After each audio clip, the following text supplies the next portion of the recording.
Good morning. Ngasigi irai nimit ko irai nimit ke card ki message ngase ko irai nimit irai ki the numbers ana haragadi irai number se number 71 lere kaladana sky blue gumba kai gumba minus happy bi ko adu Friday ne chak thongba da koina ha pe abase ghee gumba kai gumba kitang chamas macha ama katang hai tar chamas ama ki tang khai gumba hai tar ko tumai tar ga mami goina kitang ha pi ko adu tuma lere ko aduga amana koina Friday se ke to ba ya ha Friday se koi relationship manifestations gumba kai gumba dum ma ama to bi ba ko adu ha ma da koi card message ngase aduga timing of a sa pe di ngase ko ngasi gona timing of a kai leke ha ba do adu dum se mi na rase ko adu se lere ko ha di first card se lere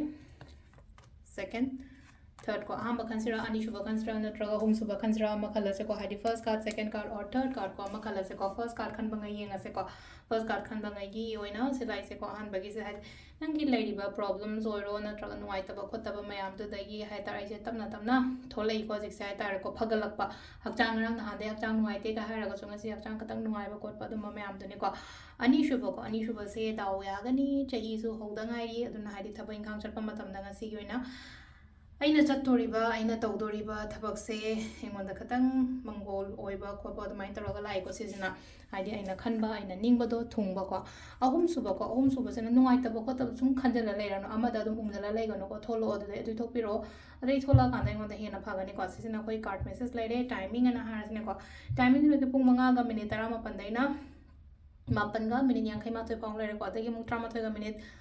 kunithoi dena baroga minute yankai humdoi phong lere adagi mu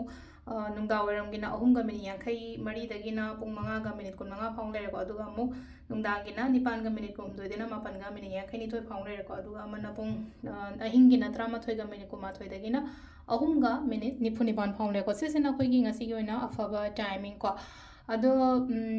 sida lere ko khoi oina daily card message ma'am thank you